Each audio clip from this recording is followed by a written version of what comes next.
We will start the class at 6:10.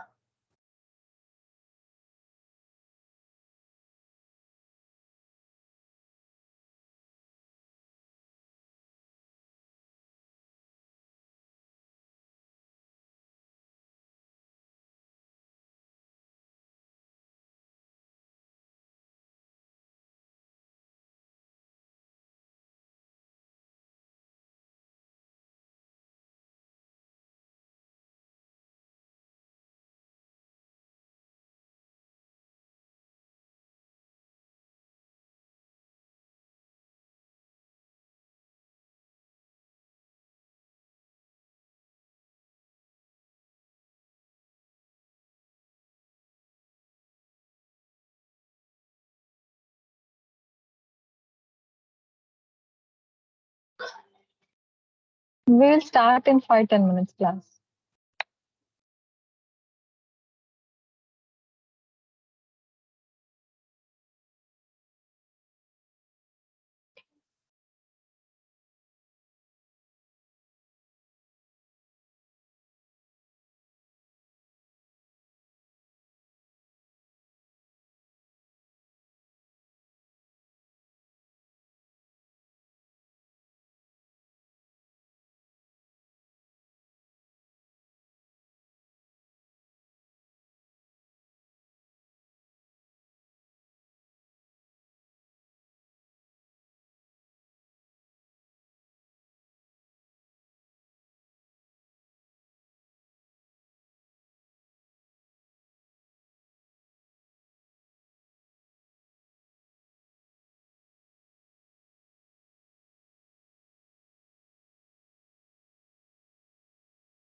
We will start in 1-2 minutes. We'll wait for a few more minutes.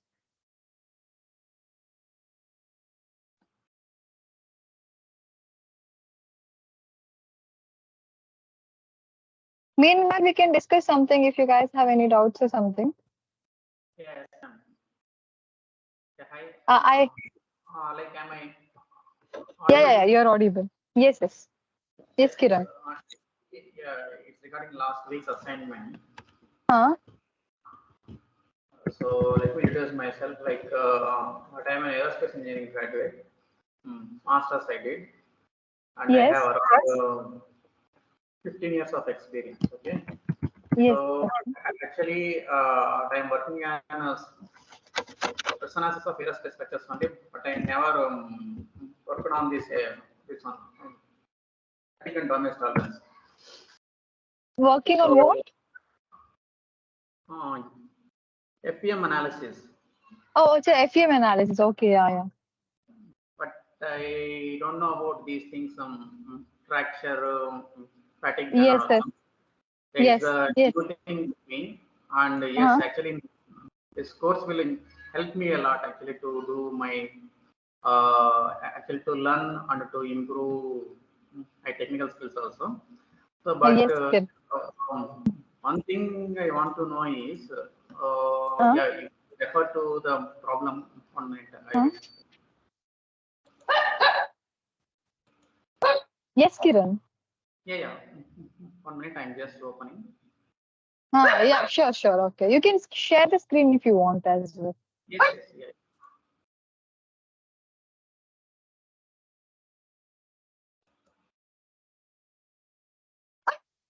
Okay, I just have to tell one thing. I'm at home today. So like there'll be a little bit disturbance. We have a dog also here. And then like we'll be probably wrapping it up the class like by 8 o'clock, not more than that today. My sister's wedding is going on. See, actually, yeah. I hope now you think now we can. No, Kiran, it is not seen. Like, yes, Kiran. I think now you can see my screen, right? Yes, I can see your screen. Actually, we want to know that how did you got these values? See this 8.69 to 9.7 they gave, right, the range. I probably have to see the complete question. I haven't gone through the present assignment. I'm only going through the previous assignments for now. See, previous means yes, I guess this is yeah, it's assignment number 3 only. It's already done, right? No, we haven't done the present assignment. We are doing the previous assignment. No, previous in the sense, which assignments now you will take up in this Last class now? year's. Yes, Oh, yes. see, it's okay, but the problem is Uh, like if we have, like if we have any issues in this one, to whom we can contact. See, and also, you can yeah. you See, can let me know if you have any issues. I'll inform sir regarding the questions you guys have. Like I can note down if you have any problem with any question. I'll try to resolve by myself. Or I have two more students as well. Like Ramesh is true. So I'll ask them if they can help us out. If not, then okay. see, if you look into this thing, one of our okay, the student, he had answer like this. Okay. This will be directly replied by sir only. Okay. Uh, Okay. See, yes, correct. We use okay. My question is, which method you have to go? Like in this method you will calculate, or in this method you will calculate.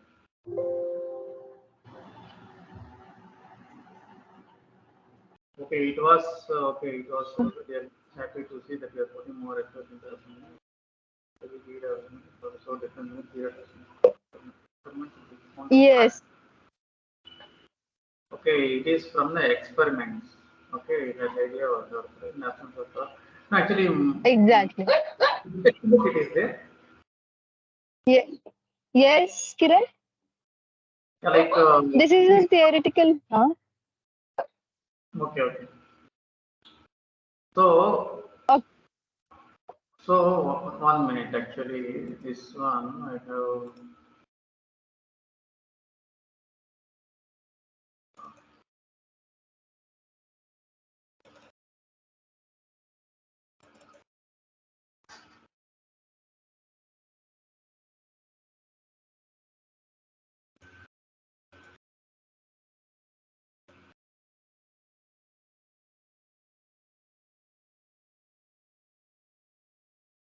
Yeah, see, if you look into this problem, Yes, Kiran. Which one? see, You're asking which formula should be used to calculate the theoretical strength, right? correct. Yes, correct. See, See this form. in this, yeah, See this formula, whichever is given, is from the based on experimental purpose. The theoretical strength can be directly calculated only from like you have to when you plot a graph. Can you show me the question first, like how the question was?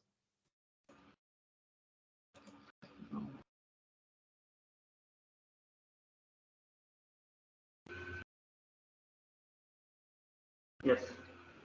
Okay, I gave two specimens with two various lengths and other properties remain same. Some of the students in the fracture mechanics course decided to conduct.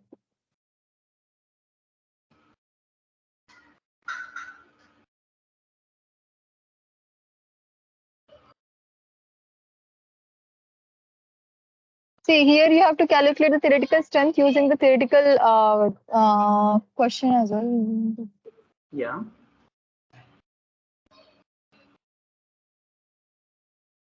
1.2.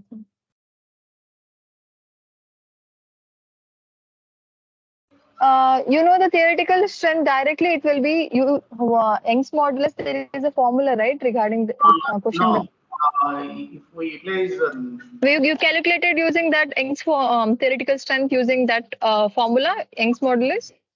yes, correct. It is wrong actually. Yeah. So you got 10.33. Yes, So correct. here they have mentioned even the interatomic spacing also, right? Like you should have tried calculating using the theoretical, not using experimental equation. Yes, yes. What was the Actually, answer you got? see, if you look into that one, Hmm? one of Hmm? our Hmm? friends did. Can you calculate how much you are getting the answer from that? Yeah, if you look into, actually, it was not by me. It was from another student, Aniruddha. Actually, Okay. we did in procedure. It is showing, yeah, like this.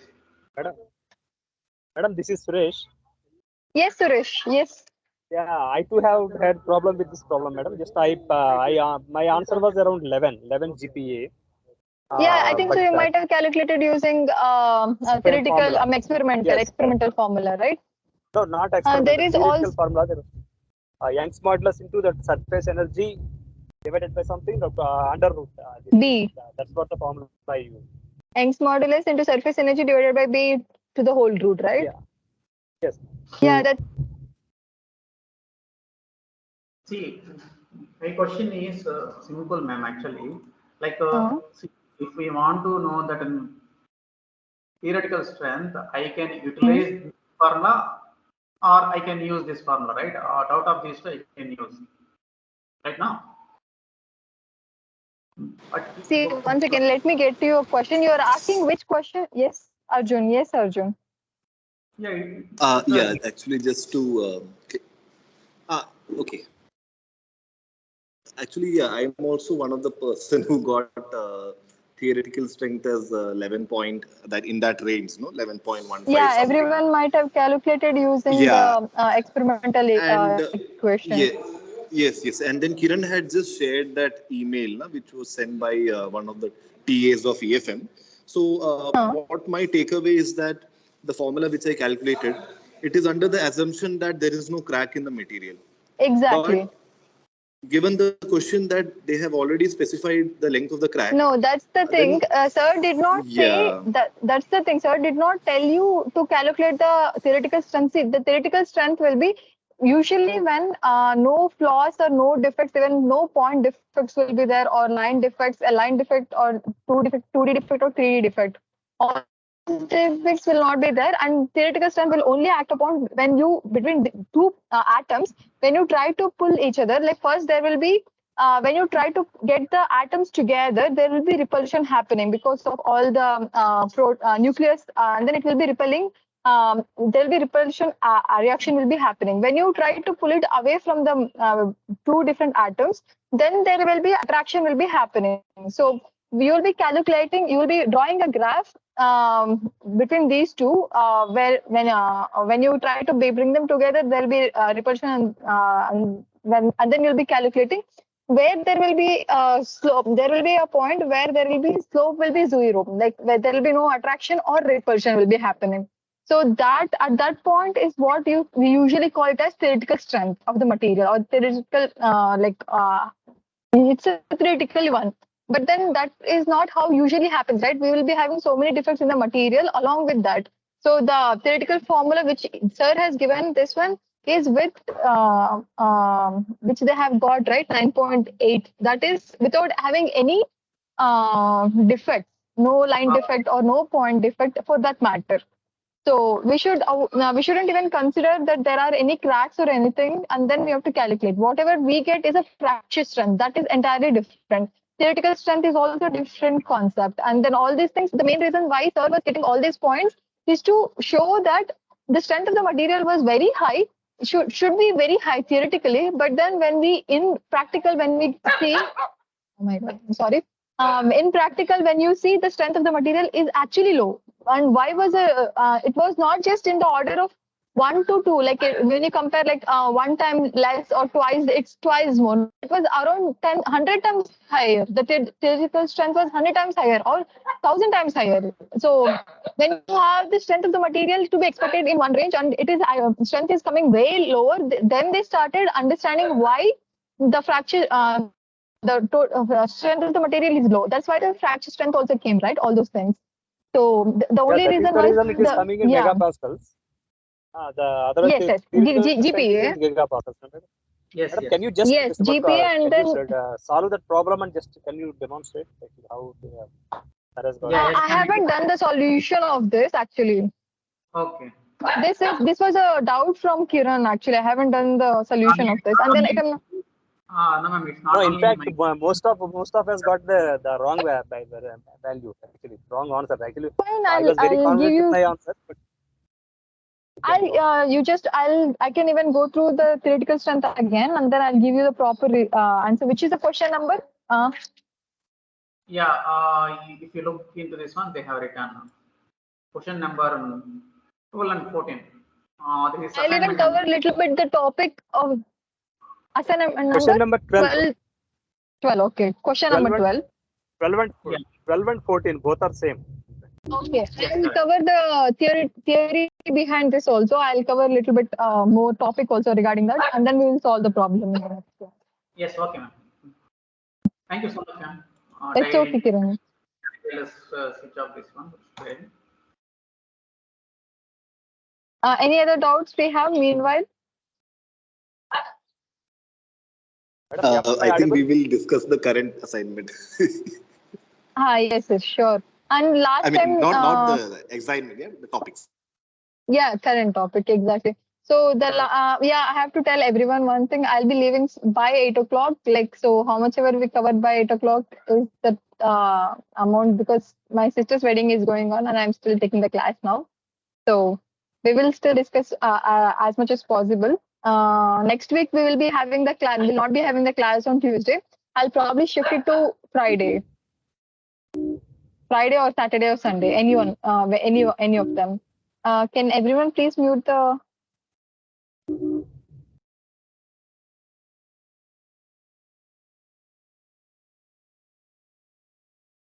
So coming to today's class, like last class we had few more questions.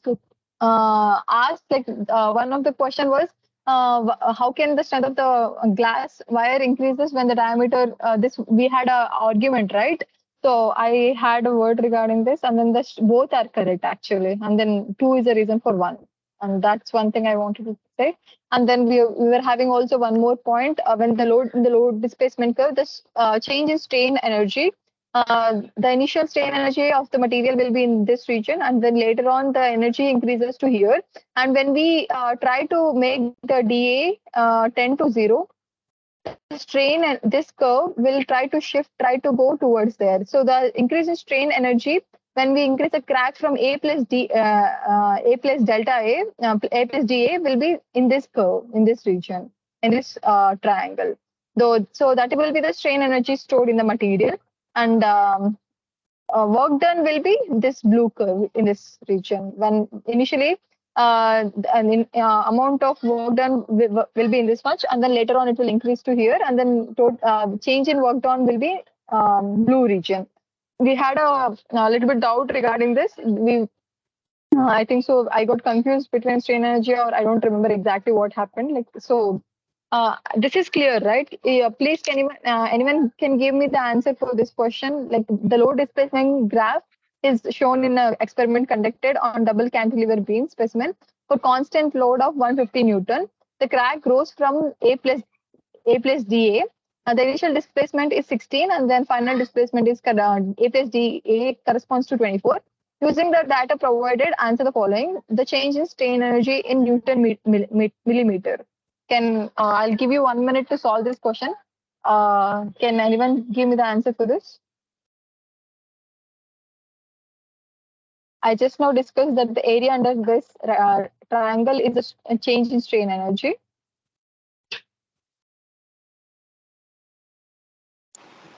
It was 600 Newton millimeter. Can you tell me how you calculate it? So for constant Yes. load, for constant, this is a case of constant load, na? So we have the formula for change in strain energy as half into the load multiplied by the change of displacement. Correct. So in effect, it's actually the area. I mean, the difference between the area of two triangles. Correct. That is No. first. Yeah, you can calculate like that. Also, you can calculate the area of this triangle, and then you can calculate the area of this triangle, and you can subtract using those two. Even right. That also you. So, correct. So yeah, that's what. So now we know load is constant, so that will be 150 Newton. Yes. And V2 is 24, V1 is 16. That is the crack grows from. I mean, not the crack. Sorry, the displacement of that load goes from, because of that load, the V changes from 16 to 24. Correct. This is a constant load. Yes. Yeah. So that load does that work, na? That 150 Newton moves down by 8 millimeters. No, the load is constant here. Yeah, the load is constant, but that work done we were saying, na, when that first schematic is there. No? So that, I mean, in work effect, done will be there. Work done will be there, and that V is there because the load moves down. I mean, being a constant load. How much? Yes. So yeah, so hence, if you calculate this, it will be 600. Yes, correct. I think everyone is clear with this. And similarly, the external work done will be.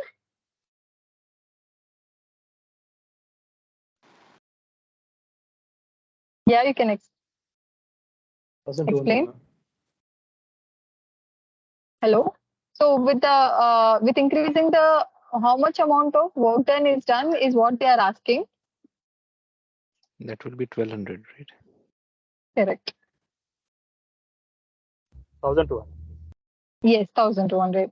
The change in the how much the critical, I mean, whatever the crack length variation is there, and then the load here is constant. So whatever we have done, it will be going to the increase in the variation in the movement of the load that has been applied, whether it will go up or down depending upon the amount of length of crack that we have. So yeah, if you subtract the final crack length to the initial and then multiply it with load, we'll be getting 1200. So that's one thing we wanted to discuss. And then here in this experiment, the stiffness of the material in this specimen due to the crack when it increases from A to A plus B, whether stiffness increases or decreases. Decreases. Should decrease. Hello? Who said Decreases. increase? Yeah, decreases. It's D. So we will start with today's assignment, and then first question, the expression for energy release rate, which is G1. I'm sorry, it is G1. For a center crack in a specimen, center crack means we have 2A.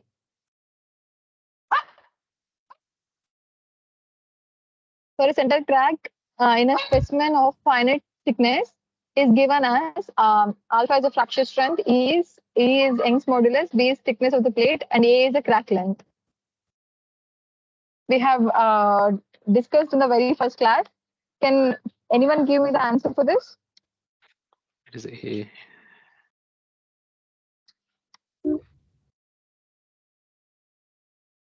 The Total answer strain should energy be stored, yes.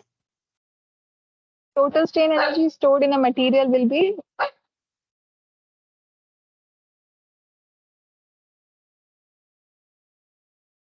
I also feel that pi sigma square A by. yes, correct. So we'll be in order to get the energy release rate, we'll be differentiating the strain energy. What in the here we are neglecting the thickness B. Here we are not mentioned here. B we are considering as 1. The thickness is unit thickness. And then we are not even considering how much we are considering the length as 2A, total crack length. And then when we differentiate, we will be getting A as an answer. When we have to differentiate with respect to 2A. That's why when this 2A becomes like A, this 2 get cancelled. Madam, just yes. Previous question, if you can go back, in the case of constant displacement. Constant displacement. The displacement will be 16. Yes. Huh? The constant displacement 16 is there, then there will be load variation. Let us suppose from 150 to 125 or whatever. No, load variation will be there, but then we'll be having a variation in load. In that case, so the strain energy release rate will be, it is again strain energy release rate, come again? Half BD. Energy release rate, you mean? Hello? Madam, it's half BDP. Your voice is not audible. Can you tell again? Just can you give me a minute? I'll ask this. The energy release rate will be. Energy release rate, G1, right? No, madam. I with respect to the previous question, yes. With respect to the previous question, yes. Yeah, here we have calculated constant as per the constant load, but if you go for a constant displacement case, yes. In that case, let us suppose 150 is the initial load. It may drop if down I'm to not wrong, in constant displacement will be this one, right?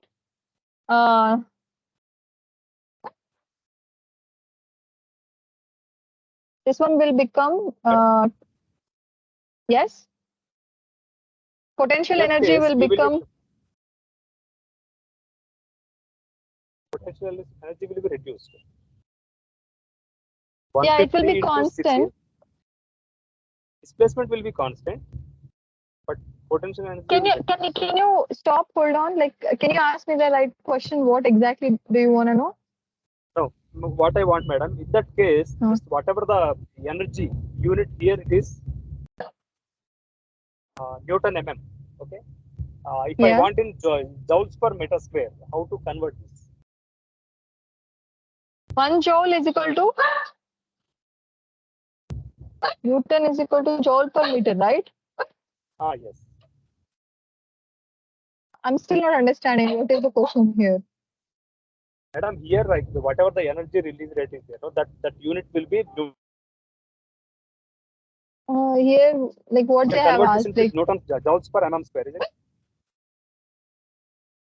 joule per meter.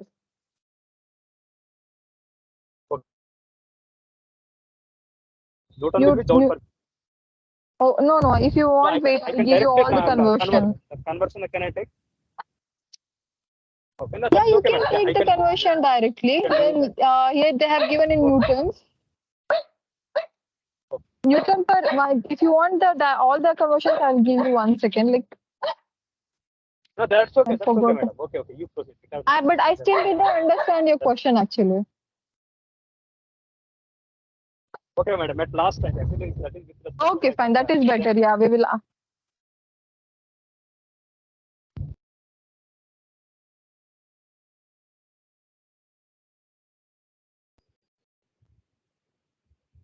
So the energy, the next question, like initially you guys understood, right? We had one few topics like energy, strain energy. We have studied until the last week 3, and then in this week the main topic was to study how the energy release rate will be calculated for and how it is dependent and what is the when we are doing until now, we were studying only for brittle material. But when we extend to the brittle ductile material, all these parameters will be having complete variation. So they introduced another new topic called resistance. The resistance of the material will be different for different material, whether it can be a brittle material or a ductile material, or it can be any type of. And it also depends upon the thickness of the material, whether it will be acting in plane strain or in plane stress condition. So the main reason why the resistance was introduced because the whatever the study we have done till now was for brittle material, but when you keep it for ductile material, these things the behavior will not be similar. The crack will not be behaving in a similar way. For one instance, when we have a sharp tip in a brittle material, it remains sharp even after applying the load. But in case of ductile material, it becomes blunt, as I've discussed before also in other week session. So that's the reason why when we have a ductile material, the because it makes a crack tip blunt, so that the stress concentration region will be lower in our material. So the crack also becomes constant with increasing the load, and then it doesn't fail in a catastrophic way in a brittle manner unless until it reaches a critical crack length, that is AC. So in brittle material, that was not the case. When you increase the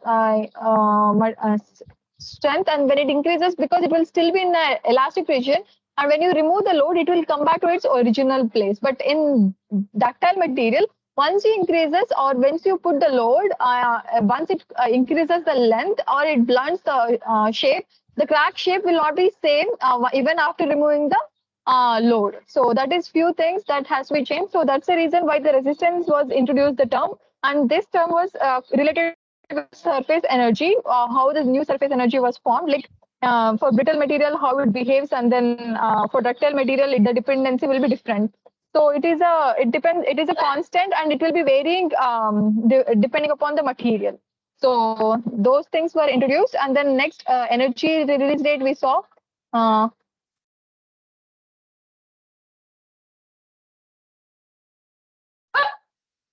Resistance. This depends upon brittle type of material.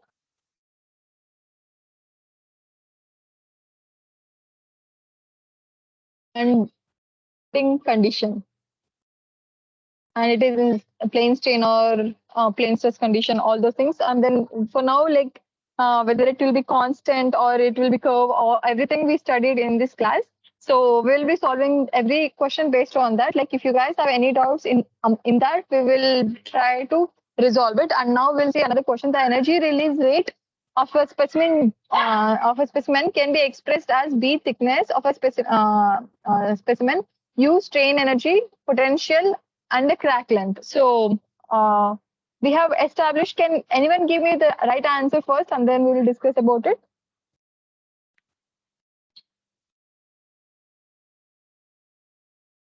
C is C is the right answer. Can you tell me change why in C? potential energy by yeah, Yes. because the potential With energy is change in strain energy. I mean, potential energy pi, capital pi is defined as strain energy minus any external work done, yes. and then energy release rate Huh? is Energy minus of release rate. change in minus of change in potential energy divided by dA. That is the area. I Correct. mean thickness into change increment. That is thickness multiplied by incremental crack length. Yes, correct. That's everyone, you guys, and here will not be considering a constant load or constant displacement or anything of that sort. We are just trying to see, we are trying to see the change in strain energy in terms of potential energy, how much the potential that material is stored inside, and in terms of that, how the strain energy is evaluated. And then one this will be negative, and then once we also know that this energy release, how much ever, it will be always positive, not it will never be negative. So in order to grow, when the crack starts growing, the potential energy becomes negative, and then we'll be having a total positive strain energy. Sorry, positive in energy release rate. And this energy release, whatever will be in brittle material, will be used for completely for creating a new surfaces,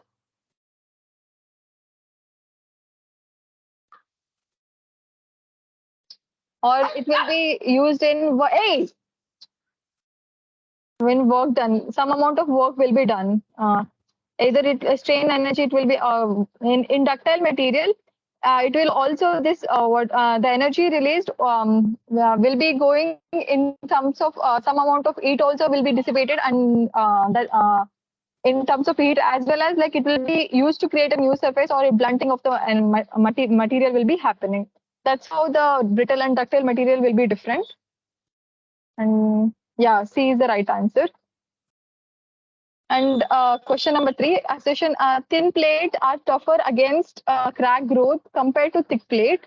And the reason for that is plastic zone in thin plates is smaller compared to that of thick plates. Both the statements are true. Statement 2 is not the reason for statement 1. Both the statements are true. Statement 2 is, this is the reason for statement 1. Statement 1 is true. Statement 2 is false. Both the statements are false. So first tell me whether both the statements are true or wrong. Thin plates are tougher against crack growth compared to thick plates. Is the statement correct? A is correct. Statement A is correct. Statement A is correct. Okay. Thin plates are actually tougher against the crack growth compared to thick plate. Why A is correct? I have already discussed this point in previous classes also.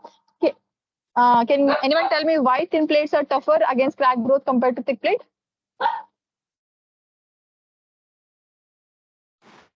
So you had discussed about this principal stresses, no?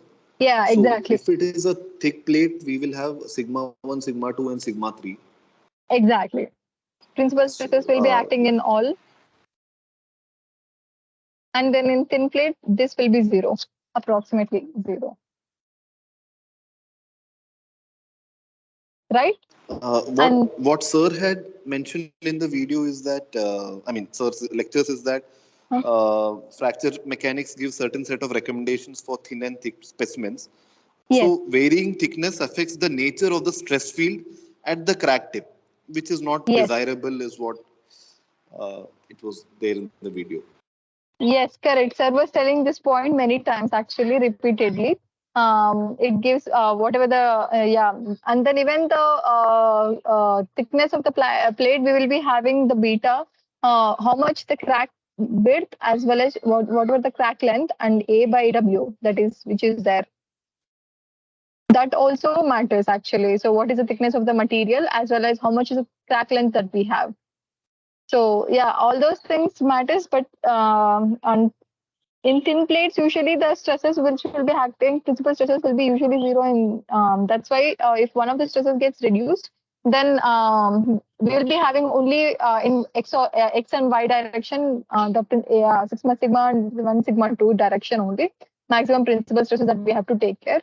And so that's why the thin plates are tougher against crack growth compared to thick plates. And that is the right reason and assertion. But is the reason correct? The plastic zone in thin plate is smaller compared to thick plate.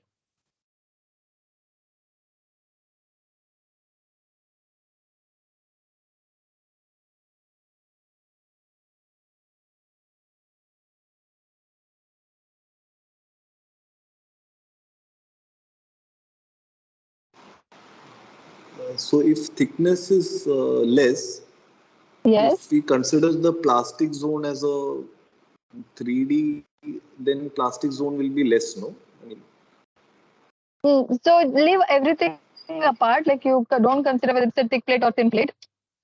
Can you give me 1 minute? I'll just keep my dog down and come. He's creating a lot of disturbance here. Lucky, come on, come on, come on, come on.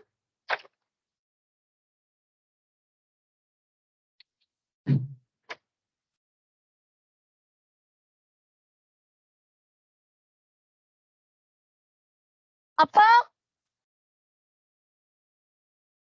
Appa, Ma,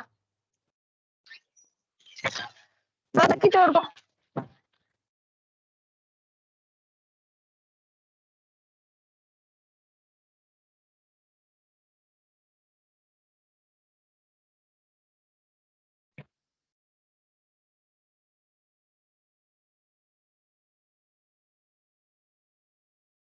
Leaving, I'm so sorry. Leaving everything apart, we don't consider whether it's a thick plate or a thin plate. Consider that we have some amount of crack, and then when we are applying a load, it is creating a plastic zone near the crack tip.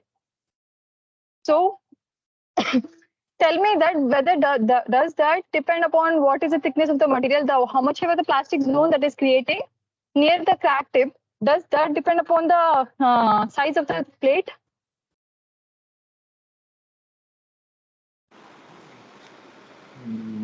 no, I think. Yeah, so that's the reason the plastic zone, this is not, the statement is not correct. So that's why the statement 1 is true and statement 2 is not true. Because the plastic zone, how much ever reforms, that doesn't depend upon how much the thick the plate is. Whether it is a thin plate or a thick plate, it's still going to blunt the crack tip at the tip of the crack, because it is deforming plastically. And then once it is done, it will not come back even if you remove the load and all.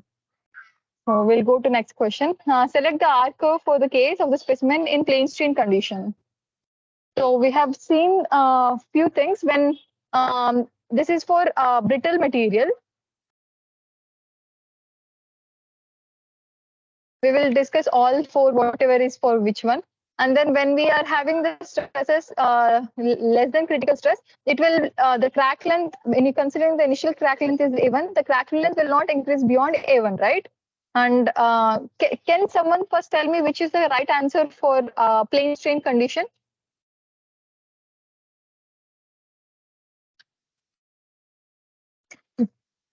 D, the last one, I think.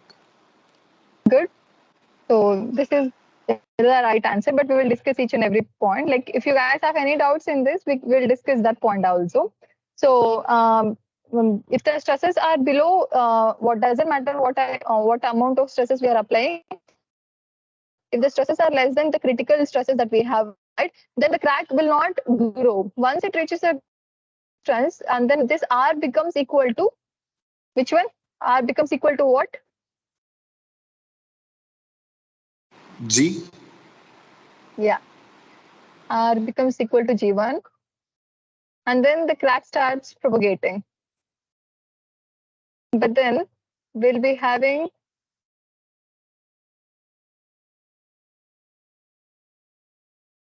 if we further keep on increasing the load, the energy release rate will keep on going and increasing. And then the strain energy, and it also depends upon the constant load or how much we are just keeping applying and leaving or anything. and then this will be strain, like strain energy stored. And this will be for which condition?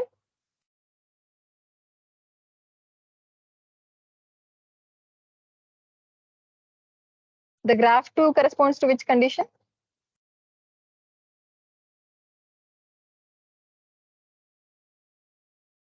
Let us discuss these points. Medium condition. Which In medium? between- What?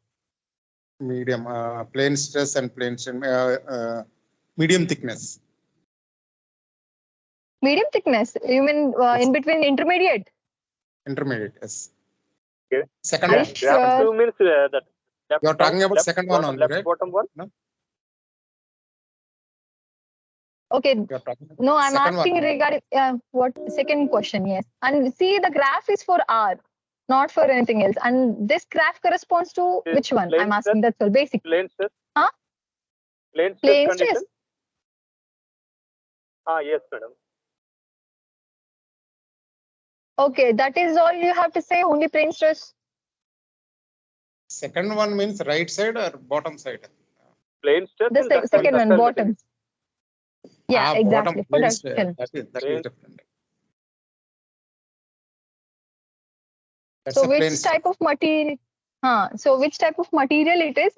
From here only we can say that whether the material is having deforming plastically, whether especially the plastic deformation is happening or not. See, here we can see that as soon as it reaches the R, it increases the length and then it doesn't come back, or like it will be failing brittle manner. Here in this case, with increasing the load, we can have variation in critical increase in length of the total crack length. But that doesn't mean that it will be failing. It will keep on increasing also further. But that is a point in brittle material because it has very low R doesn't it doesn't have plastic deformation at all. First thing.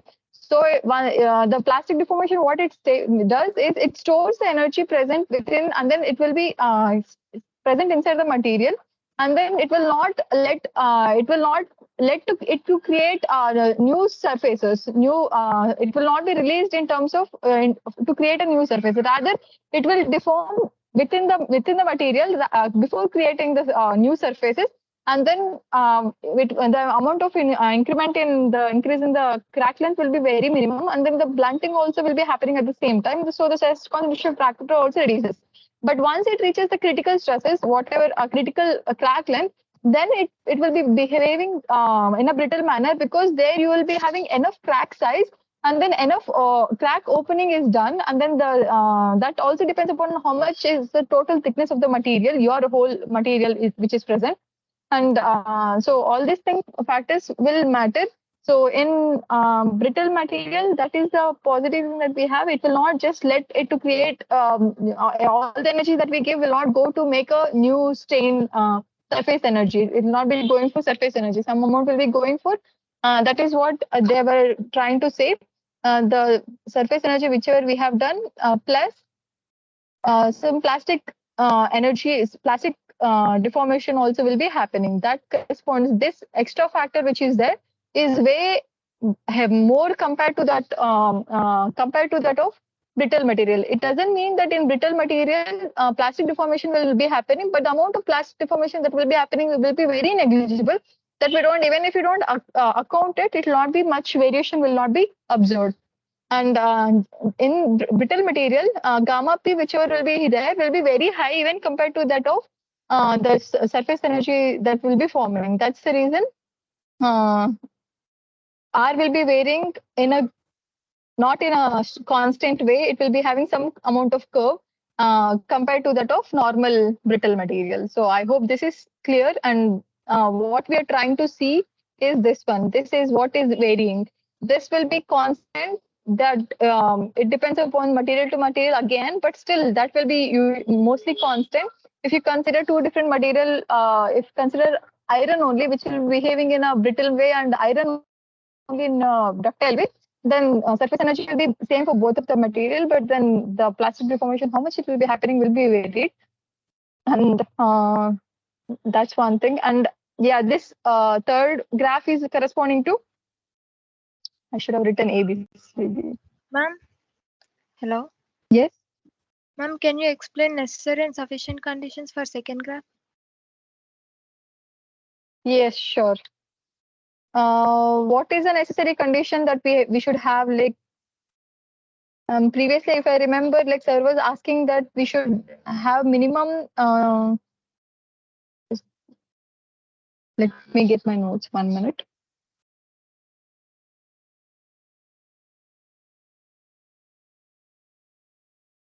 This is a necessary condition.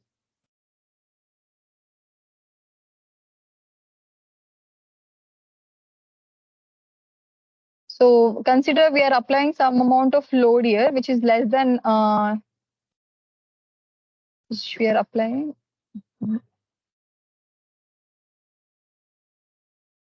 Critical.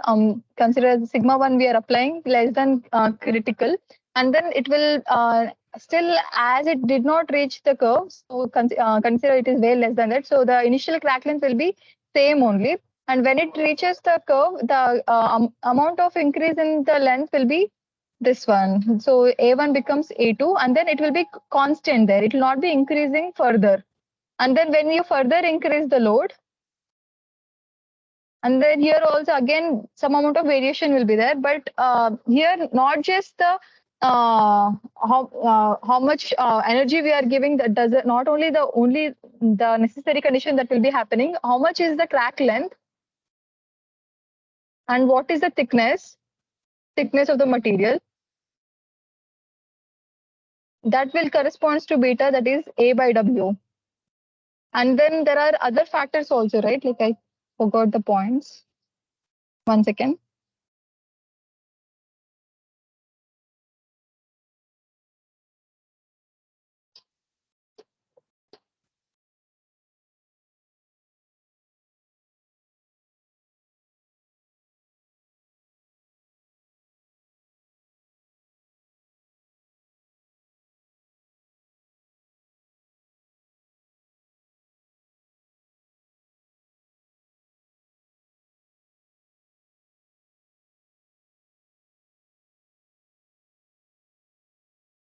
Can anyone confirm me that is necessary and boundary condition is same for brittle and then ductile material?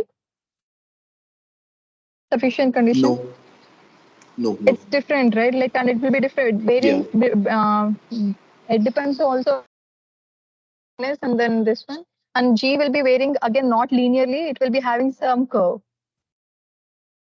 And then whatever the G1 that we have, okay. I'm actually a little bit confused here. G1 and for different varying this one, it will be having G2 and that is different, correct.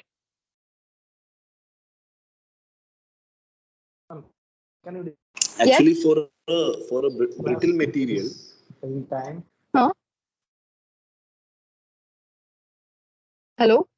Yeah, I think Suresh was saying something.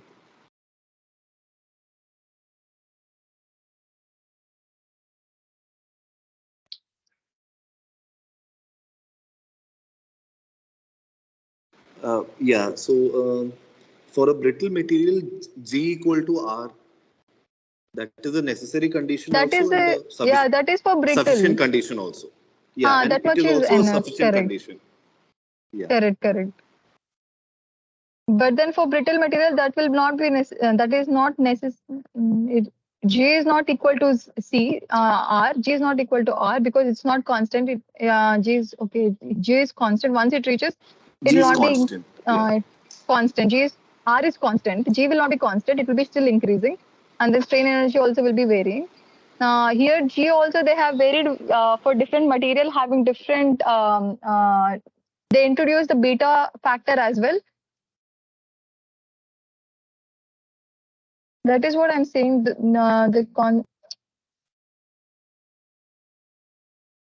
won't be stable. Can I see this later and then get back to you? I'm getting a little bit confused here. Should be fine, ma'am. We can discuss in next class. Yeah, but sir discuss regarding the necessary and then sufficient condition for the brittle material? Like,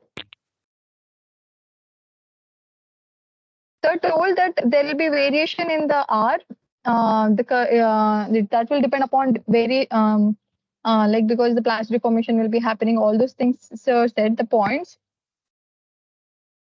I'm just trying to remember when did sir discuss regarding the necessary and sufficient condition for brittle material. In lecture 11, utility of energy release rate. I've not written, okay. Okay, fine.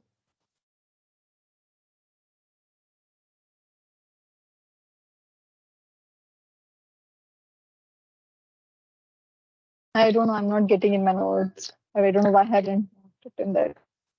Okay.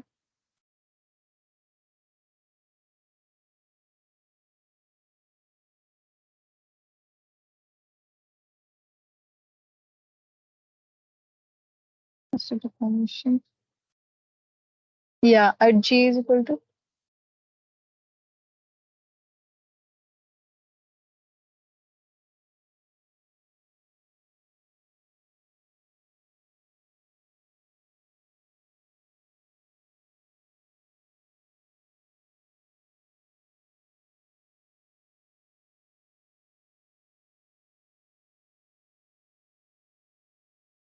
For this, G is equal to G1 is equal to R1. They have introduced one more factor actually, GC, uh,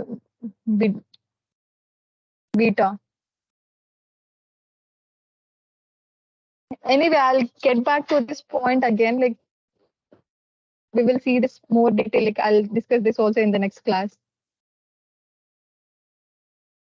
And this one will be for C, curve C will be for.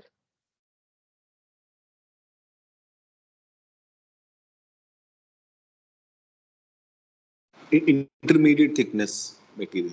Yes, intermediate thickness. I'm still trying to find where I've written actually the necessary and then currently. Yeah, I got the points.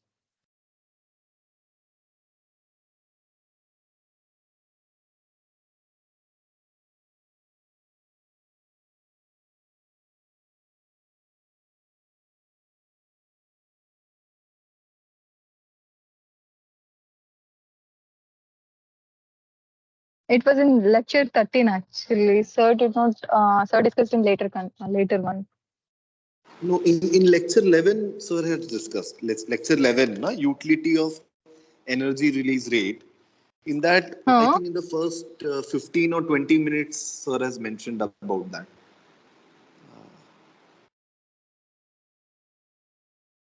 Lecture 11. Lecture 11 only. Anyway, like I'm still getting confused. The point that where sir has discussed this one. A4 is equal to. We'll get back to this later. So the right answer for this one is D. Anyway, I'll discuss this one necessary and then sufficient condition in the next class. And until now, I remember that with increasing the load, if we are increasing the stresses, and then it will be going to a particular A2, for instance, and then it will be staying there only. The stability will, stable growth of the crack will be there. And when we increase further also, it will go to A3, the total length. And then when we further increases, it will be going to A4. The crack stability will be there. The catastrophic failure will not be there. And once it reaches critical length, that is AC, for when we apply the load sigma c, then the material will be failing in a brittle way. So until then, it will not be happening. But then G will be varying with a different G1. It will be having a G1, G2. The values of G also will be varying differently because that will depend upon what type, how much is the crack length, and then what is the size of the material, and what type of loading. And that's the reason why they introduced again the beta. so that G becomes constant for all the, because G is something, it should be a material constant. It shouldn't be varying with the varying the crack length.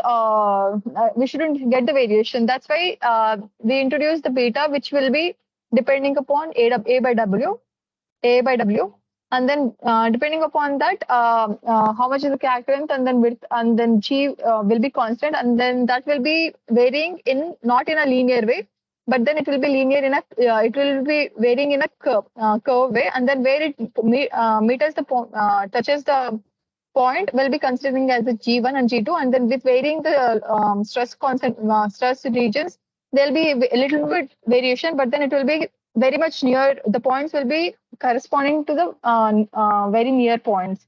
So that's how G1 and in this, I'm just want to ask, where is the necessary condition and then boundary condition, where it Sir has discussed.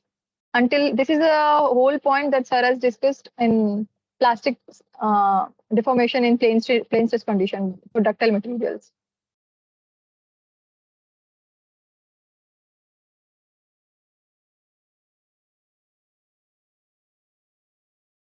Arjun, you can. Yeah, can you come again, ma'am? This is what Sir has discussed until now for ductile Yeah. materials in plane stress condition. Where is the necessary and then boundary condition? Sorry, sufficient condition. I don't understand. I still don't understand where Sir. Hello.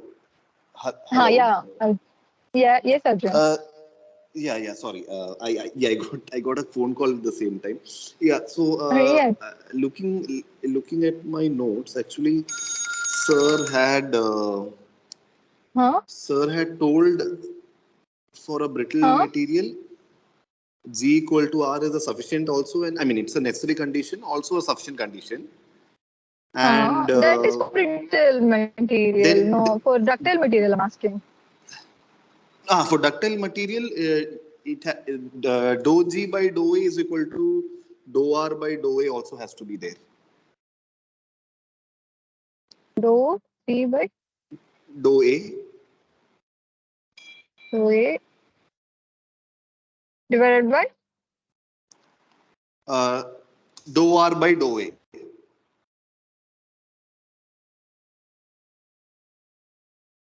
Hello. Okay. Yes.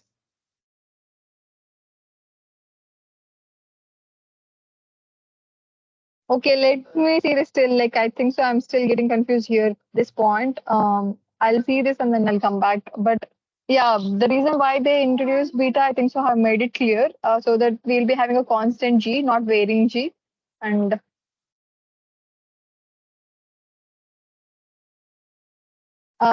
so here is in the questions that we have, numerical questions here is an interesting questions. Like we will discuss these numerical questions and try to solve try to see how we solve this.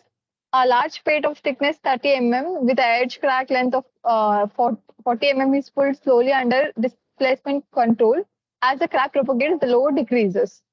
The final length of the crack is found to be 50 mm. Using the data from the experiment, calculate the energy release rate. Can someone tell me how to approach this problem?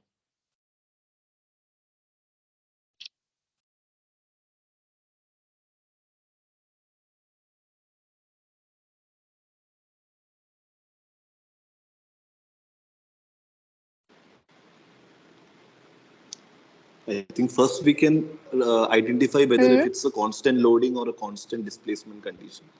So this is a constant displacement. Okay, the first thing is constant displacement then.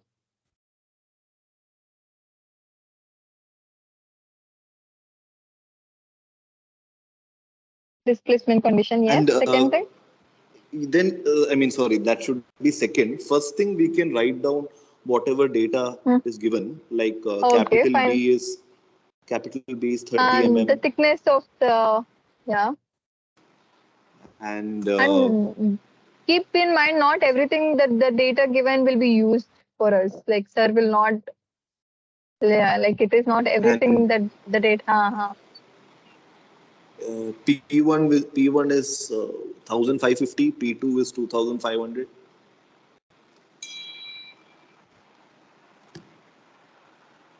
Yeah, ma'am, I have another solution.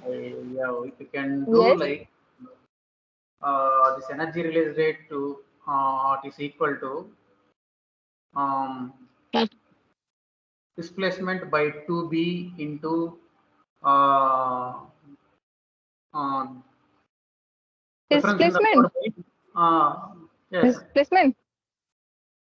Displacement into. Wait. Yeah. Yes. Yes. No, I want you to give me full formula, and then I want you. Then yeah, give me displacement into. In this chart box, okay. Huh? I am going to post it here in this chat box. Yes. Yes. It's okay. No. This is a very simple problem. We don't have to break our head very much. Like this, the displacement here is constant. You're able to see one more thing, right? It's a constant displacement question. What is changing here? No, ma'am. Now you see, ma'am. Yeah, in this chat box, I have put one formula. Yeah, you check whether this is the true or.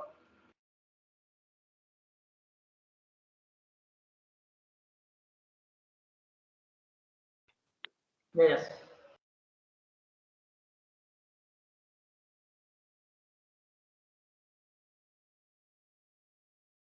Okay, yeah, this is correct. This is the formula that we will be using. But then can you tell me like okay, fine. Give me the answer. How much you'll get from this question? 1 minute. Hmm. Can you please show me your screen once again? Yes.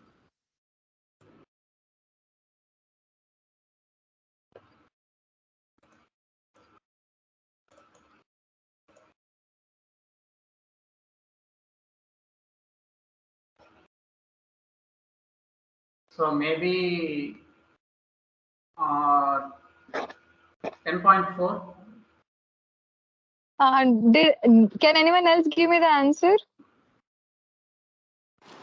Or Um, everyone I haven't. agrees with him? We Okay, haven't ma'am. calculated, but what we can do is, ma'am, for the benefit of all, we can just step by step if we go. Yes, yes. We Uh, will go step by step. So we Ma'am, know that the change in energy release rate is we will be differentiating potential energy with respect to the A, right? And sir has also given one equation when we have a constant displacement. First, Suresh, right? This is Suresh, right, who answered the question? No, madam. Actually, I have asked a doubt regarding this question. Actually, I have not Okay. answered right. Okay. Kiran, I think Kiran was. Okay, Kiran. So the Kiran, whichever the equation that he has given is correct, but we'll be as we know, the potential energy for constant displacement will be dp, right? Like we saw this equation. You guys are up with me till here? Yeah, yes, ma'am. Correct, ma'am. Yes. So this will be corresponding to what again? The strain energy, whatever the strain energy we have in the material. So what will this happen? Though we don't know how to calculate the potential energy, but we know how to calculate the strain energy using a constant displacement, right? And so we will. Yes. So as potential energy becomes strain energy, we can write G as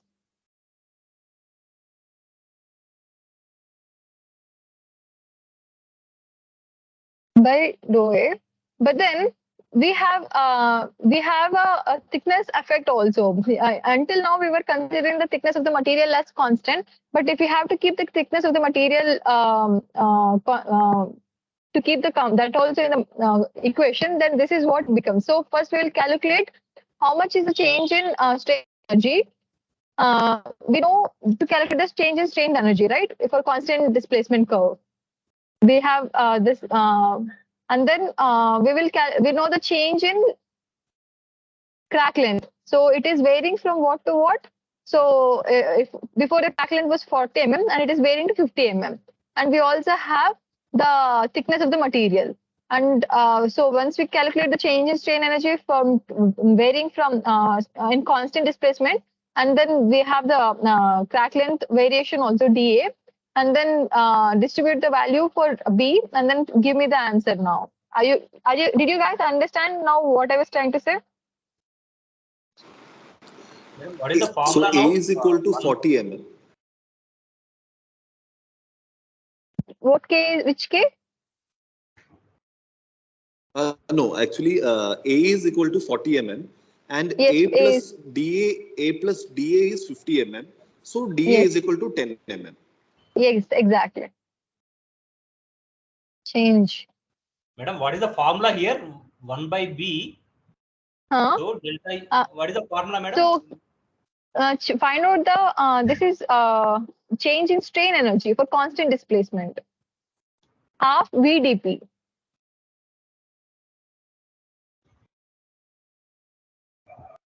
By change in dA.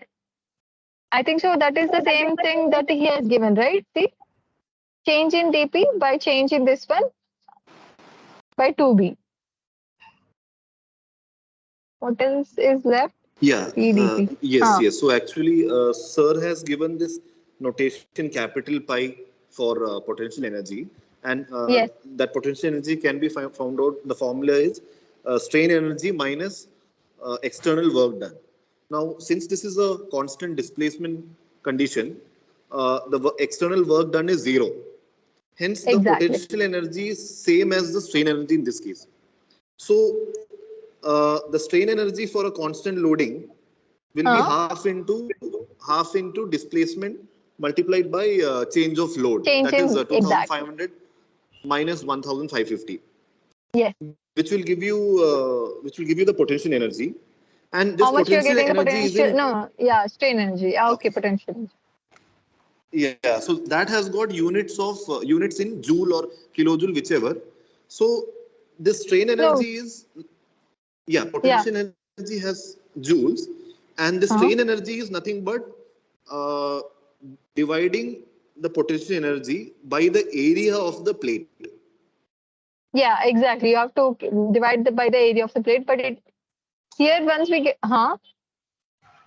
So so area of the plate delta A is nothing but thickness multiplied by the incremental crack length. Yes. So I think that should give the solution. I mean, I'm also yet to calculate. I'll just. Yeah, this is the area, right? And we have who got some someone said one answer, Arjun. No, ma'am. I haven't still solved yet. I was just Acha. working out the formulas. Who was the one who gave the answer actually? Like who gave the equation also nicely? The equation I You just gave. told now. Acha, I just acha. told. Okay, okay.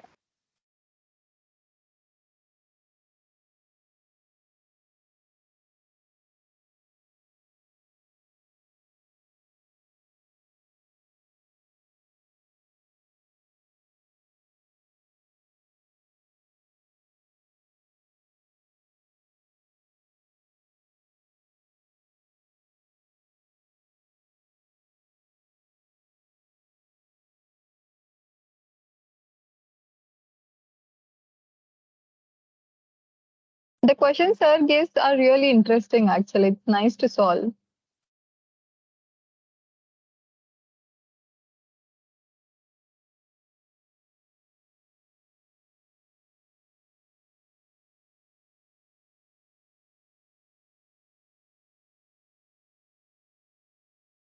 Did anyone get the answer?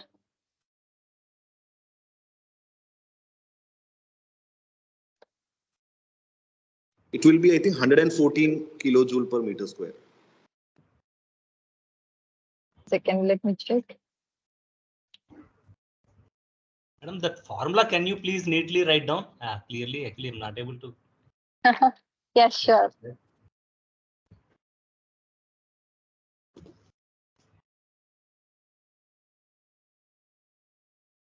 Just check the units. It's 11.5. 11.5. 1.5. Okay. 11.5. Sorry, 11. Huh.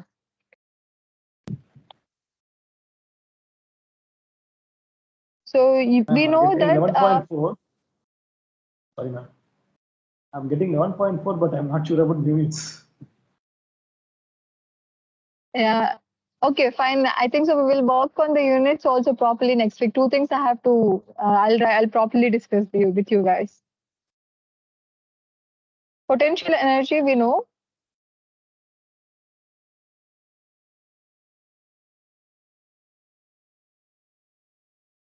So how much ever the work done which we have done externally, plus the potential energy, whatever the potential energy present in the inside the material will be like how much the strain energy the material will be present. And here we are considering that the constant displacement. So external, so it will be fixed. We will not be applying any load.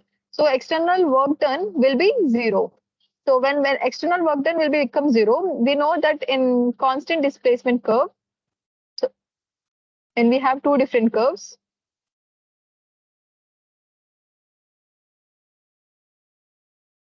The load will be different for different material, for different load versus displacement.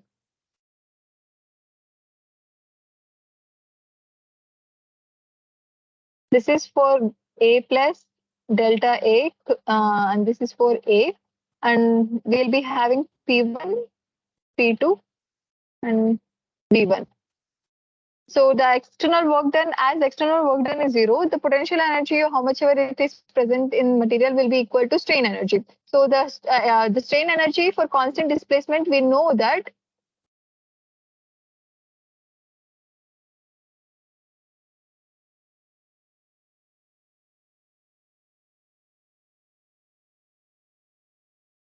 so this will be the strain energy inside the material as sir has discussed in the last week. So as the potential energy and strain energy is now equal, and we know that G1 is equal to variation in potential energy with respect to the crack length. And now, until now, we were observing only the crack length of unit thickness. We were not considering how much the thickness used to be constant. Like we used to keep it constant and we used to keep it 1.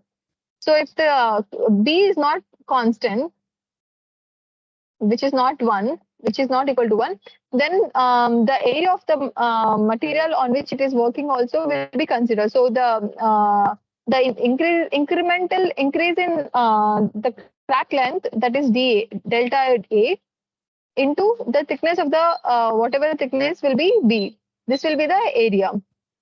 So it will come in the denominator, and what here we know the potential energy is equal to the strain energy inside the material. So G1 will become finally half variation in load into V divided by change in crack length into B. Is it fine now?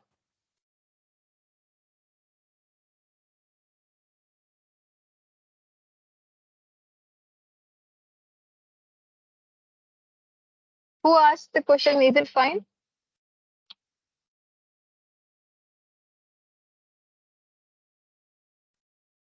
Okay, I hope it's fine. So you everyone got the answer. We will go to the next question now. Okay. Choose the correct statement or statements regarding branching of cracks. We know how the crack branching will happen when it reaches above the R, whatever R value we have. The crack length, because of the increase in the crack length, if the load is further kept on increasing, then the speed at which the crack will be propagating will be increased, the velocity at which it will be propagating. But then the velocity at which it will propagate also cannot increase beyond a certain limit, that is Rayleigh's limit, and just in very second beat. And then, so once it increases the Rayleigh's velocity, the crack branching will start happening. This crack branching will further, it will be depending upon whether it reaches R value. Once it reaches R value, the crack propagation will start happening. Once it reaches 2 R value, the crack branching will happen, and it keeps on happening with increasing the load. And here we are considering the thickness of the material is very high, it's kind of infinite, and the crack length is very small. And then we are observing how the crack is branching is happening. So in this, tell me which are the statements which are correct. Branching of crack depends upon the value of stress intensity factor. Branching of crack is independent of stress intensity factor. Crack branching can happen if energy available for crack growth is much higher than the crack resistance. Crack branching can explainable in terms of energy rate and crack resistance. So is branching of crack depends upon the stress intensity factor at the crack tip? Does it depend upon stress intensity factor? Yes, ma'am. And how is that?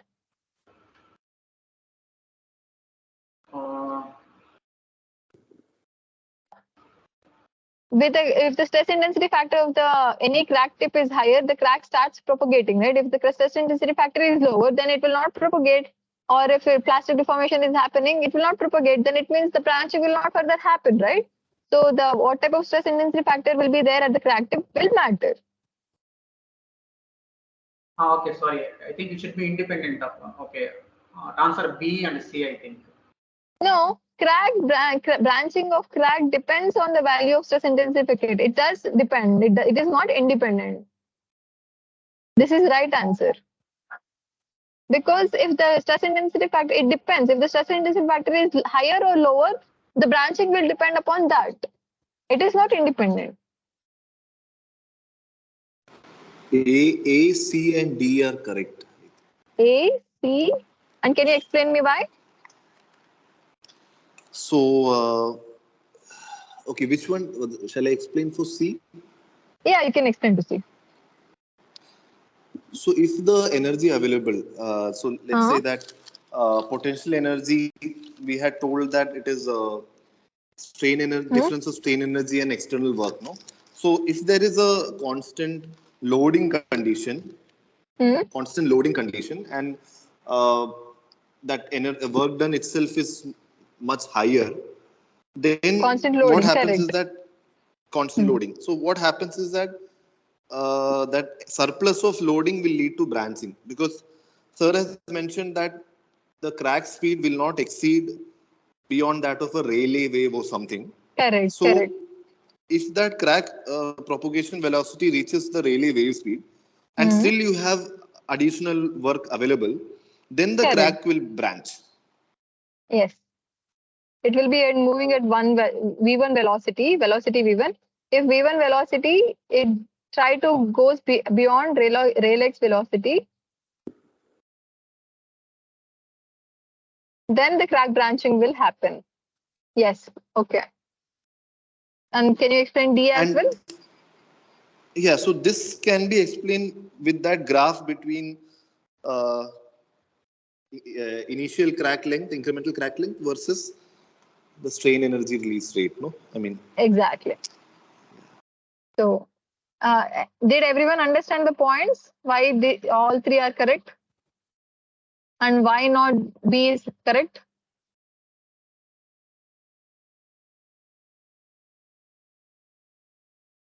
I hope everyone understood, so I'll be going to the next question. Which of the following is or correct for free surface? Stress vector must be 0. Stress vector may or may not be 0. Stress tensor may or may not be 0. Stress tensor must be 0. Sir has explained in last class this one.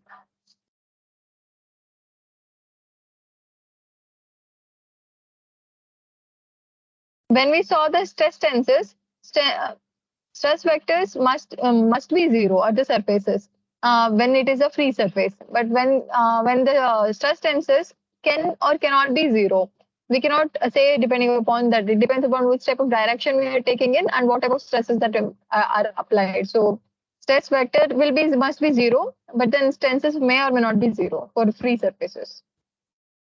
And in the specimen, an edge crack of the specimen with a 50 Newton load as shown in the figure. The crack length is 50 mm. The depth of each arm is 15 mm. On H is 15 mm on each of the side. So the A is 50 and H is corresponding to 15 mm. And then B is corresponding to 20 mm. Young's modulus of the 200 GPa. Answer the following questions. Identify the mode of loading. What is the mode of loading here? Mode 3. Yeah, Exactly. It's an out of plane loading, ma'am. 3. Yes, yes. What is the mode 3 loading name? Yeah, it's out of plane, no? Yes, it is out of plane. And then what is the mode 3 loading? Tearing. Exactly. Tearing mode. Yes, it's a tearing mode. So now we know, calculate the total strain energy of the specimen in joule per meter square as for the same question. Calculate the total strain energy in the specimen. Can you guys tell me how you solve this? Can you solve me and then give me the answer first?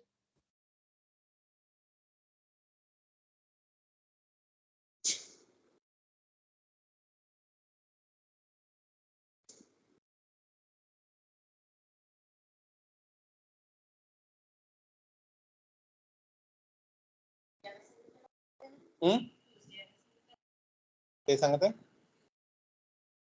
చూస్తే ఏమవుతుంది మొక్కజొన్నది ఉంటుంది కదా. Is anyone solving the question? Yes, we are trying. Okay. Try. I'll give you 2 minutes for this. దేవా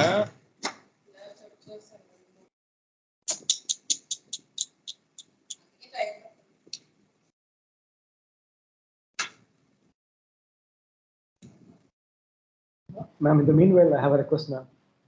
Yeah.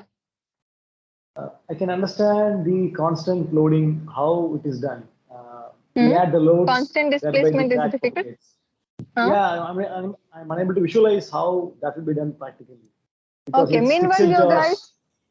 Yeah. Meanwhile, you guys discuss this. I'll just explain constant displacement.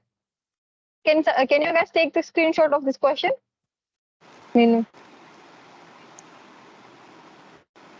Okay. Done. And try to get the energy release rate also for the same question. Take the screenshot of this question as well.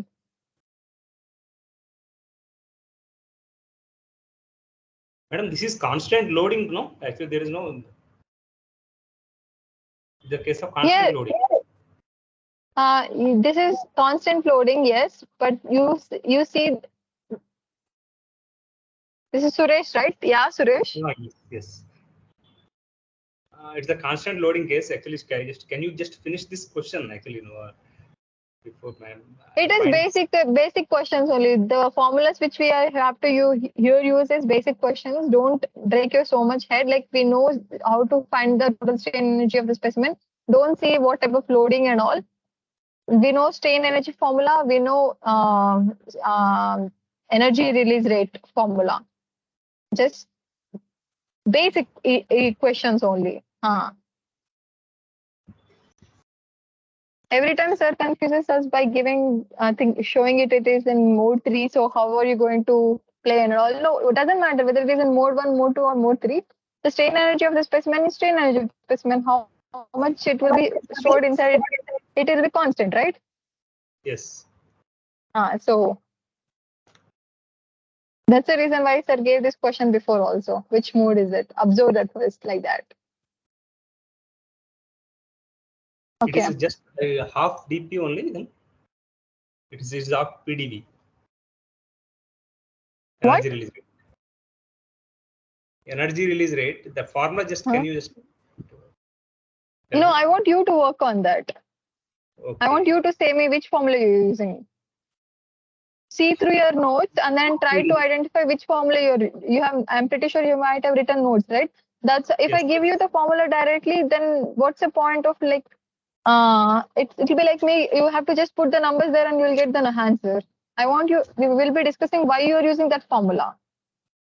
Oh, okay. Yes, I refer my notes. Yes. So in constant load, what will happen, right? In constant displacement, see one track for sure. We will be trying to find out this is load versus displacement. It's nothing but like we are applying some load. So don't think anything more here. Anything extra is happening. We have some crack in one sample. One crack is there, and then in another sample, same sample, we are having a little bit higher crack. And then now we are applying load in this direction. How is the crack? I'm considering that both are brittle material, okay?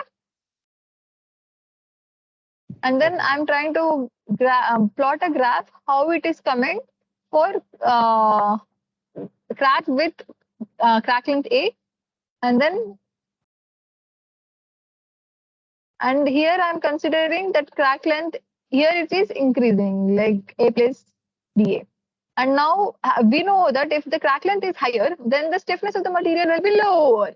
We know that, right? You have no confusion there? So the stiffness of the material will be the stiffness of the material will be lower. So it will be because the area under the curve is a stiffness, right? So it should come lower. So I'll be drawing little bit lower. So this will correspond to A plus dA. When I have a crack of A plus dA, then how is my curve going to be the present between load versus displacement? And now I want you to see, this is how the graph is. That's it, like basically. And now we are applying a load. Now one crack is present. We are not applying any load here, okay? Here we are keeping it fixed. And here also fixed. And here we have a crack length of A and another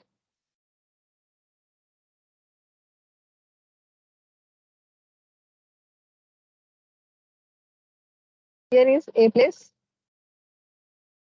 B. And this is also fixed. This is also fixed. So now the load that we are the crack that we are having, now consider any one displacement, how much, wherever it is happening, doesn't matter in A plus dA or A plus A. This much amount of displacement I have done, and you wanna see how the loads are varying. See, now when the crack length is higher, the amount of load that will, if the crack length is higher, then the area will be higher, right? Yes, ma'am. Area will be higher. Yeah. Area will be a little bit higher than. 1 second, wait, hold on. Like the stresses in that, for which material you think the stresses will be higher, for A material or A plus dA material? So both the material are same. When the crack is having A, and then when the crack is a little bit higher, for which among them the stress concentration will be higher? For higher crack, because it has more exactly. It will be having more. Correct. It will be having more stress concentration region, right? Because the thickness is a little bit higher, and then like then the load, how much it can bear, the total amount of load it can bear will be lower, because the stiffness of the material of that when the crack is a little bit higher will be lower. It can only take up to this load when they have a crack of A plus dA. You got it? When I'm having a particular displacement. Where is the displacement being measured here? This is my question. Here is the displacement. Here I'm considering that I have increased some amount of displacement. The constant here Here it's a constant. Okay, now I'm saying consider in between 8 and A plus dA.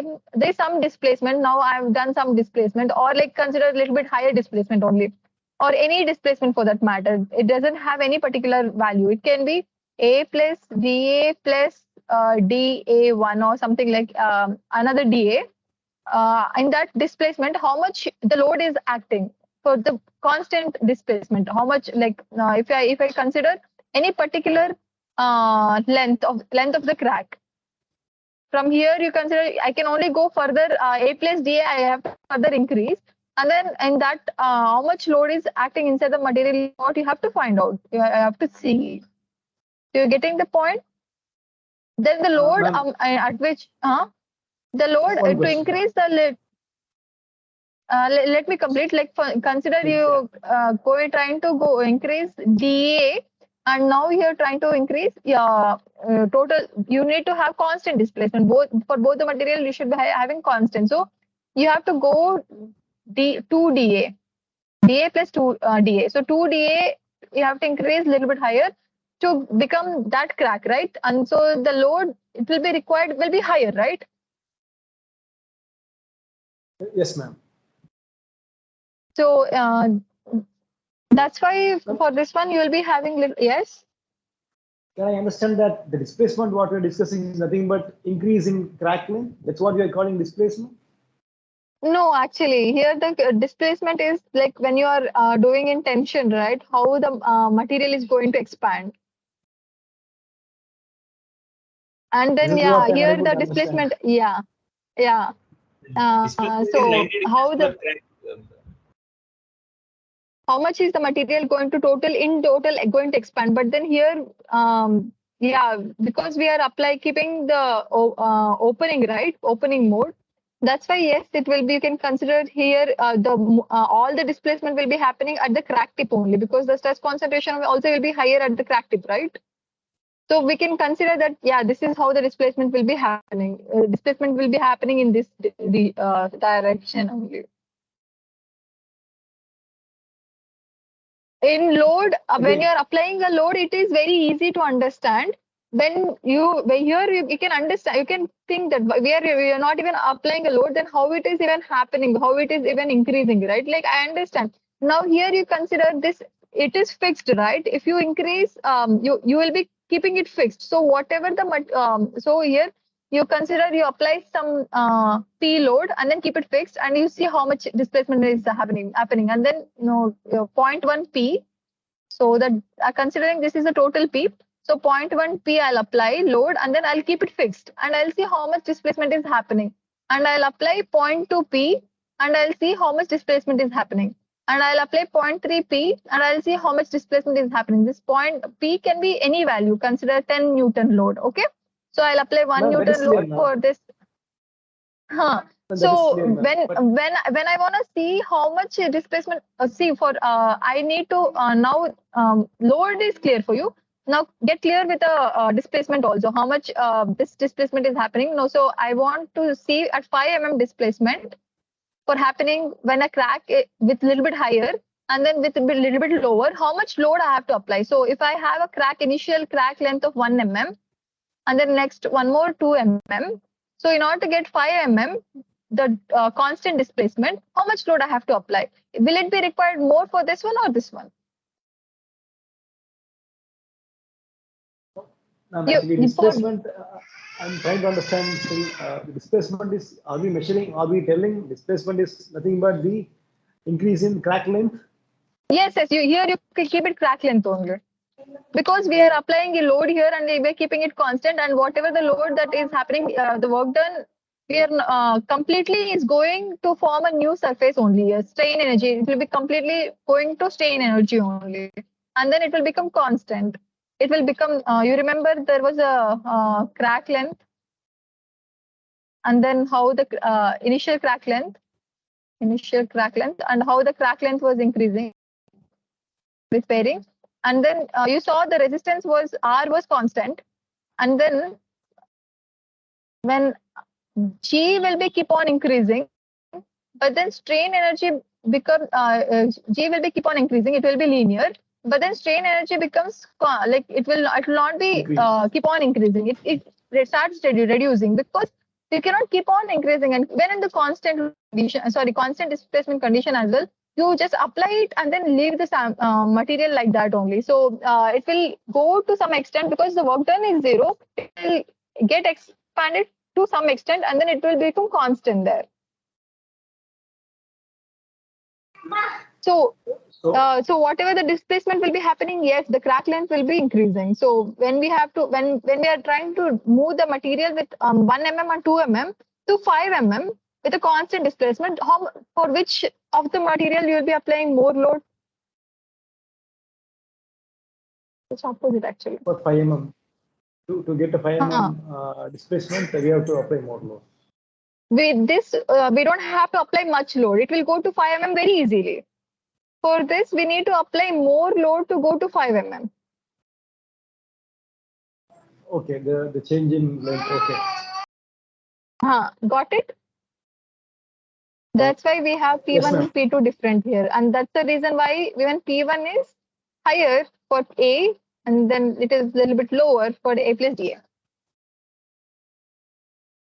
Actually, I was thinking that the opening distance is there, no, between two jaws. I thought that was the displacement that we are referring to. I didn't know that Here, increasing length is the.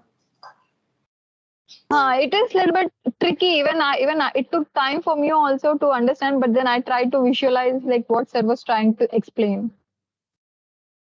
So and then I was trying to correlate everything. So that is fine. So now it's clear, right? It's okay, ma'am. But if you have any experimental setup, how it is done or videos. This one, I have done this experiment For, actually. better understanding. We usually put a crack. We take a sample, and then we purposely keep a crack here, and then we will keep it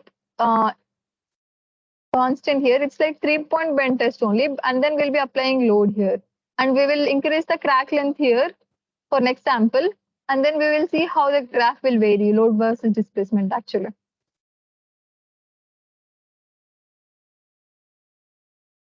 We see that. So now you're a little bit clear, right? Better? Yeah, a little bit clear. Yeah. Yes. So yes, guys, what did you guys, which formula you guys are using?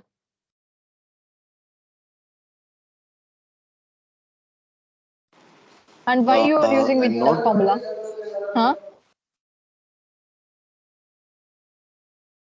Not sure, but just guessing that 12 by E into A square by B square into P square by H cube. No, first give me the theory behind why you're using what. First, which formula you tell me for total strain energy?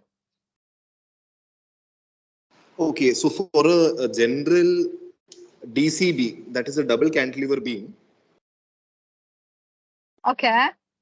Yeah, there is a deflection formula delta, which is given by PA cube, that is load multiplied by, it should be L cube, but here the length will be the crack length. So that is why it is PA cube divided by 3 into Young's modulus into moment of inertia.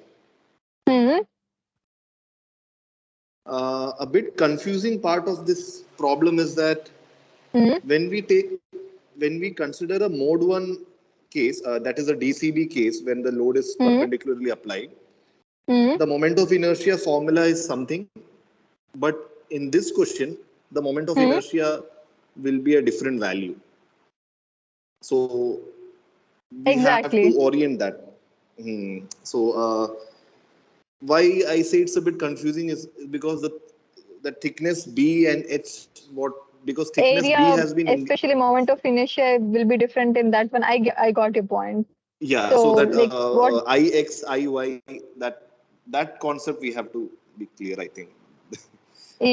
Okay, what is the answer you got, by the way? Very long, 208,333.33. I don't know. Okay, did anyone else try this question?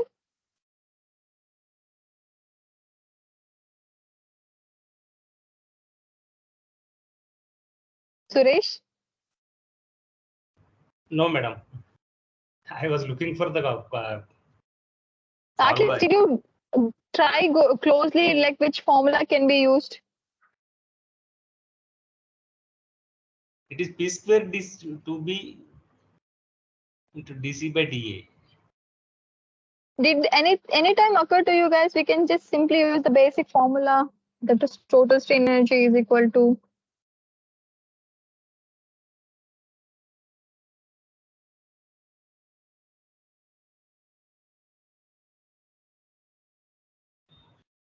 Madam, is not the formula, madam? 12 by E into A square by B square into P square by H cube. Is it? That is for which one? The is the mode opening mode? Okay, that is for the mode 1. Hmm. No, madam. Yes, no, please. So that's the reason why I'm asking you guys. Multiplied by Like, B. yeah, we have to multiply by B also. Like we have to consider the B also. Like the thickness of the material here they have not given. Though height they have given, this total strain energy in the material at the constant when we are keeping it in constant, like when we are applying load, we can calculate H and we know sigma. We have sir has given load. We have to find out sigma. In that sigma only you'll be able to find out the area and all, right? You can apply B there. Crack length.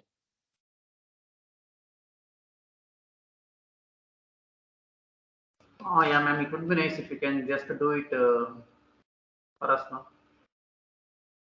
How did you arrive at solutions? Find the first stress, how much force per unit area. Yeah, okay. Load by area. What is the load that's given? Oh, that is. And what is the area? Crack length into? Crack length is 50, right? Yeah. And then this is given and E is given.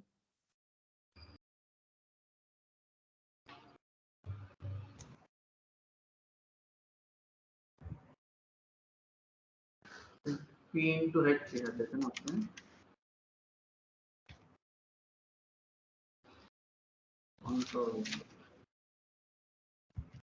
Ma'am, actually, displacement B is not given. No, we have to find out that, right? Hold on, displacement, why is it required for you? They're just asking you the total strain energy in the displacement, right? Yeah. Okay. See, that type of question is also there. So similarly, even you have to calculate for this. And then, see, this is another question which you guys were trying to find, total displacement of the cantilever. You got the, that's the reason why when sir is asking particularly any particular question, so see what sir is trying to ask you guys and then answer relevantly only. Don't try to go overthink it or anything in that matter. Here also the total in BCD specimen is loaded in tension and the thickness of the specimen is 25 mm and then height of the cantilever is 12 mm. The crack length is 60 mm and here we can see that it is in tension mode 1, right? And we sir has solved in mode 1 and then the Heng's modulus is given. The crack is about to propagate when the load reaches 15 Newton. The critical, we know that critical PC load 15 mm, 15 kilonewton. So now you can use the formula which you guys were telling and which sir has the total displacement which is there. What is the formula for the total displacement it was given? Was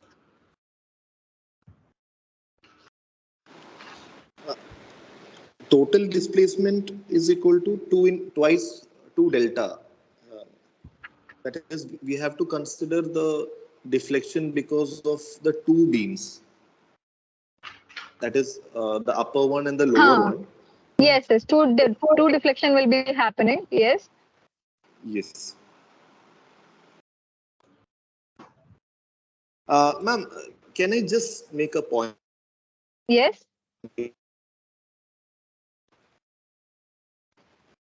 So I had, so I think we all are attempting to do our assignments well before time. Na? So we have been trying to solve it, yesterday and day before yesterday. Just that I had a doubt about the notation given in a question. Which notation? Okay, so the thing is, like, we know that displacement, whatever we call total displacement, it is V, right? And that V is equal to 2 times delta. But in the assignment question, it is asked total displacement bracket 2V. So it's a bit confusing. I had raised the, in the group discussion, I had put across a clarification, because what is it a notation or, because total displacement, what sir has. Maybe it is 2 delta. Maybe it must be 2 Yeah, delta. that's what. So I'm just, because we are very concerned about the marks. I understand marks, but I don't think so. These marks will be considered for the final. No, it will be considered. The best out of 12 assignments, best of 8 will be considered. 25% weightage given to this assignment. Yeah. So out of 12 assignments, 25%. Out of best of 8, and out of that, the 25% weightage will be given for that whatever you score in the 8 assignments. So, and then what is happening is that if it may be just 17 questions or 18 questions, but when we lose one question, maybe 2 points or something, then the whole percentage comes down. So I know, I understand. So I think it is 2 delta only. Then like, this is how the formula will be present. So if you want, I can ask so once that again. Notation, yes, ma'am. Madam, Because I had so that mode 1 formula I could get, but mode 3 formula, just to please, if you can give us, it will be helpful. Can I give you guys later? Like, I really have to go. I have to complete this. And then this is normal strain energy formula only, which you will be using. And then another also you'll be using normal, what is that? Strain energy release rate. Those normal basic questions were there, right? You will be just converting the stress in terms of load, in terms of stresses, and then you'll be calculating the strain energy, and then this one. And okay, ma'am, you can just give us the formula before you leave, so that then we'll work it out. Sure. So this one, you guys got the formula, right? Can someone at least quickly solve this? It's not that difficult.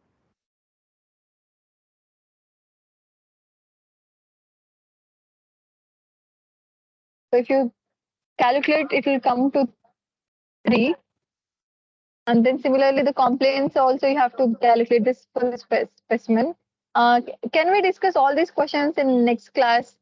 Madam, your time is running out. I know you can understand. Just you give us. Okay, this time we'll relieve you. Next time you have to consider our. This is the moment. Important. Yeah. Okay. It's okay, ma'am. Thank you so much. Yeah, thank you. Next week we'll be having on Friday, okay, not on Tuesday. Madam, Friday means same week Friday, then the complete assignment. Same week Friday. Then we cannot the live No, assignment. this Friday or next Friday? I mean, the coming Friday or? It not this Friday, coming Friday, next Friday, not the coming Friday, next Friday. Okay. I am sorry, guys, because I'm everyone are like many relatives are there at my home, and I'm preparing here, so like it's a little bit distracting actually. Well, next time